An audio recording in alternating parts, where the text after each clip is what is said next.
Ka-farmers, ka-manalon, ka-magsasaka, ka-mag-uma. Ito ang tunay na bida ng bayan. Magtanim ng may puso, utak, diskarte, sipag at tiyaga. Reggae vibes para sa lahat ng lumalaban sa bukid. Puts, dalhin mo araw-araw sa bukid at sa buhay tuloy. Good morning mga ka-farmers, ka-manalon, ka-magsasaka, ka-mag-uuma. At time check 5:02 at tara at ituloy natin mag-spray ng pamatay damo. Ito na-sprayan ko na diretso, yun na lang. Tapos yan, na-sprayan ko na rin yung unang pinitak. At yun na lang kasi may nagkatubig yun, kaya hindi ko kwan at hindi pa nakatanim yung pamangkin ko, kaya inaan ko lang muna, kaya hindi ko in-sprayhan yung banda nagkatubig dun sa kanal. Ngayon ay sprayan na natin, wala nang kwan, trinap ko na rin dyan. Bukas pwede na tayong magpa tubig at mag-abuno dito banda kasi itudis na. Yan na yung standing crop natin. At yung pinatay lang natin, kadalasan nandun lang sa tabi ng kanal, yung siraw-siraw at kasi umangat yan kanal, siraw-siraw at saka barsanga yung pinatay po natin. Napakaganda na, oh, ang kapal na. At yung palay natin, if magsusuwi pa ng marami yan dahil bata pa, kung baga ko consider as lipat tanim, ilis nyo yung 18 to 21 days, ang tagal pa magsuwi yan. Kunyari katatanim, o ilang araw pa lang yan na katatanim sana, kaya kahit na maghuli pa tayo, ang paghuhulip bungkal at hulip, wag nyong may ginawa tayong punla doon, binunot ko na lahat na may lupa kaya hindi siya namamatay, nagkakaugat diretso na, naihulip ko na. Ang hindi ko pa na finish yung nakahiwalay na lang, at dito tapos na lahat yan, kaya herbicide muna, tapos tuloy natin mamaya dahil napalambot naman doon banda yung lupa. Mas mabilis maghulip kung malambot yung lupa, kabilis magganyan. Ipipinis pa natin to kung saan yung porsyon na mataas na sumibol yung maraming damo, syempre magkakabakante yun at ipipinis natin. Ayan, o, damo yan, o. Okay, o, yan, o, yun lang yung pinatay natin. Hindi natin inisprehan lahat ito, hindi natin inisprehan yung walang damo, hindi na tayo i-spray para hindi na siya masaktan at hindi na masira yung lupa. O, yan banda may damo dyan, doon. O, yun lang, kaya matipid lang yung ginawa natin. Okay, sharing is caring, happy farming. At grabe ang nararanasang El Nino ngayon, kaya talagang walang pagulan at aasa lang sa yung palay natin ngayon, ay aasa lang dun sa lupa yung binalik natin mga dayami. Linagay natin na process manure na galing Department of Agriculture, dinagdagan natin ng ating fig manure, and yung mga inputs natin, at yung ibibitaw nating abono, at yung linagay nating compost fungus activator. 2 times na tayo nag-condon, nag-spray, dahil nag-spray ulit tayo follow up noong napatay natin yung kuhol. At wala na sana sisibol dyan na damo kung may patubig noon. Halos 10 days na walang may patubig nung nag-herbicide tayo, kaya may at least konti lang yung sumibol. Okay, kailangan ang pag-spray ng pamatay damo para effective, basahin nyo muna yung lupa, tapos i-drainan nyo, dapat may moisture konti. Tapos after 2 to 3 days patubigan nyo, kasi kung hindi nyo mapatubigan yan, mayroong lulusot or hindi nyo mapatay, hindi siya mauugat. Kaya gano'n lang, happy farming. Pipilitin nating i-view. Mga ka-farmers, kamanalon, kamagsasaka, kamag-uuma, magandang buhay po sa ating lahat. Masaganang ani ngayong darating na wet season, kahit na nararanasan po natin yung El Nino, malaking pagsubok po to. Ito tapusin natin mag-follow up ng post-emergent herbicide ngayon, dahil mayroon tayong nakikitang nakalusot na damo. Ulitin natin na siraw-siraw, barsanga, yung nakikita ko dyan, lalo dun sa kanal, yung umangat ay mayroon damo. At ang edad ng palay natin ngayon ng 25 days mula nung na-drone direct seeding, kung hindi tayo nagkakamali. Ayan, sakto naman yan ay nangangailangan na naman ng abono dahil tignan nyo medyo paubos na yung nailagay natin na abono. Medyo matagal na nung tayo. At ito, ang Chef herbicide ay malamig sa palay kasi subok na natin to 600 ml. Kaya ito ay 10 loads. Gagawin natin 60 ml per tank load. Ang nakalagay dyan ay 50 to 750 ml per tank load. Kaya ito ay pwedeng pang 10 loads. Kaya mag 6 ml tayo, 10 loads. At kasya na dito sa sakahan natin dito sa halos 14,000 lang naman yung area nito. Kaya sobra na. Per hectares ito, pero dahil sa matipid yung mga ginagamit natin sprayer at hindi ko naman napatatamaan yung mga portion na walang damo, ay sobra na po ito. Ayan. Okay? Yung pag-uulip natin ay continuous pa rin, pero bungkal hulib ganan dati. Yung mga punlaan nabunot na, okay na, binawasan ko na yung iba dyan, makakapal para makapag-sowi at magiging mas productive, maglalabas ng mas malalaking uhay at maraming bilang. Ngayon punlaan natin yon na bunot na, yun nandun, nabunot na, bali 5 porsyon yung ginawa nating punla, no? Maganda yun dahil may pang hulip. Yan, mabilis na lang yan kumapal. Okay, may nagpatubig kanina kaya nagkatubig. Yan, ayan, totally nag-drain na tayo. Ito ito yung pinakamaraming damo na nakita ko, pero makapal. Yun yung mga damo yun, oh, yun yung medyo light, hindi nyo pa makita. Yan, may mga damo dyan. Okay, tara, at maglulod na po tayo. Steering po. Tara. Malaki yung chance natin sa standing crop. Ang dami ng sowi. Naglabas pa ng 8 na yung iba dyan na sowi. May magandang espasyo. May planting distance na mayroon pa, nakikita ko na 15 by 15, 20 ay hindi na natin nahulipan ganun. Okay, load. Tara, check muna. Yan, hindi na natin kakatin. Check tayo. Check mabuti. Tapos actually ito, nagamit ko na nakarang araw, isang load dito lang sa harap. Pero tinigil ko dahil lakas yung hangin. Sa guhit yan yung 60 ml. Yan, 60 ml lang ha. Maganda to, subok ko na to, malamig sa palay. Kaya kahit na medyo mahal, ay nabili natin na ito ng 1,950. At tignan nyo, may sticker siya. Malapot. Okay, yan, 1 load.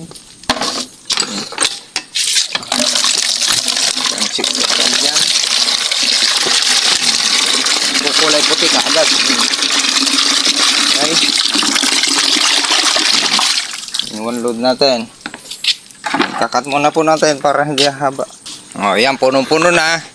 Roll number 1 yun, i-shake yung bottle. Roll number 2, ito, kailangan mahalong mabuti pa para maganda yung distribution, pantay. Yan. Okay, huwag ka magpakampante. May malalaktan pag hindi kayo nagsishake at may nasasaktan. Okay, tapos pala, rule number 3, kung maaari gumamit kayo ng PPE, pero sa atin ay may initan po tayo at mahihirapan tayo maglakad kung may nakabutas. Yan, importante mayroon kang ganito at mahaba. Tapos mag-gloves tayo. Tapos kung lason, kung organic, walang problema. Ayan, tapos ang diskarte dyan, dapat mahaba yung stick po ninyo. Ayan, 2 meters. Kaya pag ka-step nyo ganyan, wala, nakababa na, hindi nyo malalanghap. Ganun yung technique dyan. Tapos yung hangin, huwag nyo pasalubungan para palaging safety yung katawan ninyo, hindi maipunan ng chemicals. Okay, kakat na po natin. Happy farming. I-install natin doon para makita nyo yung pag-i-spray po natin. Yung in-sprayhan natin na mga damo, yun yung nanilaw. nasaktan na. Damo ang mga yon ng banda. Konti lang ang kuha natin doon. Yung mga naninilaw na. Yun yung mga damo. Okay? Ayun. Yung portion na mataas. Tapos, pansinin nyo yung mga hinulip natin. Oh. Yan yung hinulip natin. Yung malalim naman dito. Pero tignan nyo yan. Kung pag bumulas, nakapakakapal yan at mas malalaki dahil daming sustansya na dyan. Lupa natin ay nagkuhan na. Tawag doon. Lumulumot. Hala, yung holder pala kunin natin. Yan, kinuha pa natin yung holder. Yung herbicide natin, hindi pa natin maubos yung 600 ml na chef herbicide ng Syngenta. Kaya lalagay na lang natin dito para makita nyo. No, hinulip ko yung gilid. Kasi yan ay bakante. Dito na lang natin lalagay para makita nyo. Okay, yan. Mag-i-start na tayo. Gamit natin 8 hole. Okay, ang patatamaan lang natin yung may damo dito, wala na, yung kon lang. Kaya konti lang yung magagamit po natin. O yan, kita nyo ba?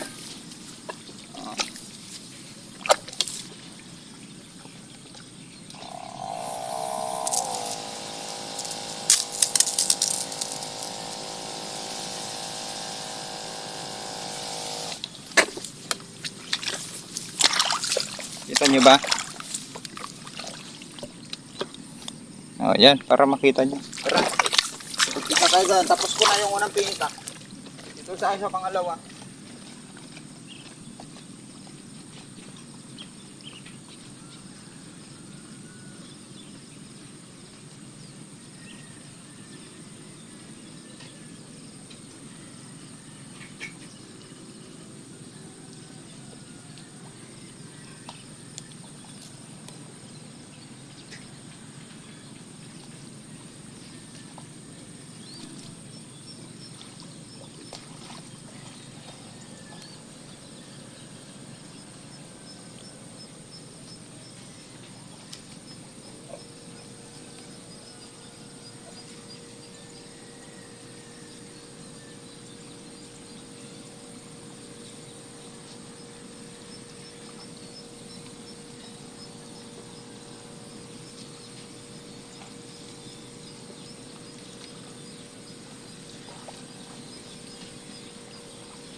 Lang yung may damo talaga. Okay, yung kung lang ang may damo. Dito banda wala na. Hindi na natin isprehan kaya halos hindi natin maubos yung isang kuhan. O, ganun lang. Huwag nyo lang patamaan yung lalasunin at pasasaktan lalo kung mainit yung ginagamit yung herbicide. Ito, hindi mainit yung gamit nating herbicide. Ay, sorry. Dito tayo dadaan sa gitna. Kasi sa gilid wala naman damo. Okay, hanggang gubat na yan. Ito, walang damo. Dito lang, may konti dito sa talaga. Sa gilid. Ito yung damo niya. Pakita ko sa inyo. Muta. Or, tawag doon, parsa nga sa Ilocano. Tapos siraw-siraw. So, meron dito.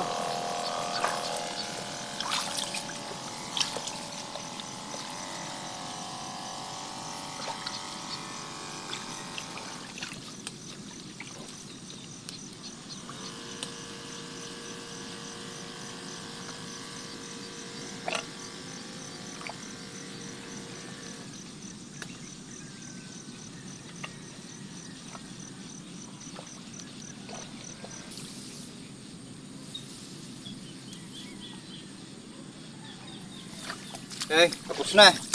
Ganun lang. Sharing. Cut po.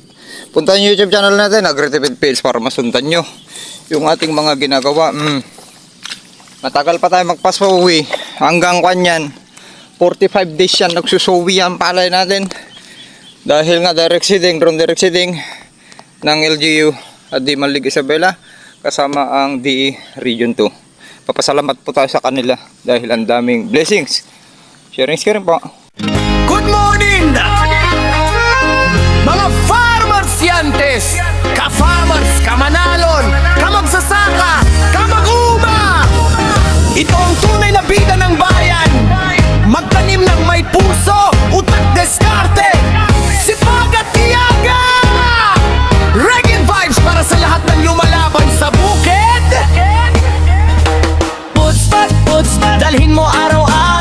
bukid at sa buhay, tuloy-tuloy lang. Good vibes farming, taas noo mga idol. Farmer, scientist, astig at solid. O pudstad, sama-sama tayo. Sipag at yaga, aangat ang kabuhayo. Mula umaga hanggang paglubog ng araw, mga magsasaka, saludo kaming tunay.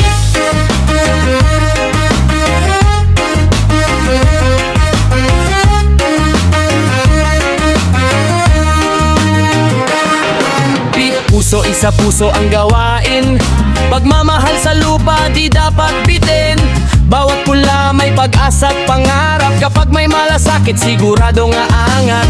Uutak, gamitin ng mahusay. Mag-isip ng tama para mas tumibay. Bagong paraan, bagong kaalaman, para sa mas malaking produksyon ng bayan. Hindi basta trabaho, ito'y misyon. Pagkaing nasa mesa galing sa inyong aksyon. Kaya taas kamay, sabay-sabay sigaw. Mga magsasaka, kayo ang ilaw. Poste, dalhin mo araw-araw sa bukid at sa buhay, tuloy-tuloy lang. Good vibes farming, taas noo mga idol. Farmer, scientist, astig at solido. Poste, sama-sama tayo. Sipag at yaga, ang angat ang kabuhayo. Mula umaga hanggang paglubog ng araw, mga magsasaka, saludo kaming tunay.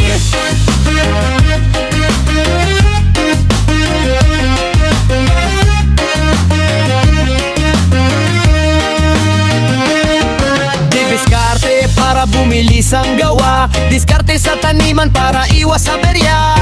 Makabagong teknolohiya gamitin para mas maraming ani ang maani natin. Sipag, dagdagan palalo. Kahit tirik, araw laban lang tayo. Pawis sa bukid ay may kapalit. Masaganang ani at buhay na sulit. Tiyaga ang tunay na sandata. Kahit maraming pagsubok sa simula, patuloy lang kahit matagal ang bunga. Dahil ang tagumpay dahan-dahang dumarating sinta. Walang susuko, walang uurong. Kaalaman at aral ay laging baon. Continuous learning, tuloy ang laban hanggang mataas na kita ay makamtan. Yo, yo, yo! Mga ka-farmers, tandaan natin ang triple S. Sulit! Huwag maiksi ang pasensya. Sanultit, bawas paladabog at init ng ulo. Sadot, huwag maging tamad. Patuloy na matuto, sumubok ng bagong teknolohiya. Dahil ang tunay na farmer scientist hindi tumitigil sa pag-aaral. Rikit sa bukirin, masayang pagdatanim, sama-sama natin.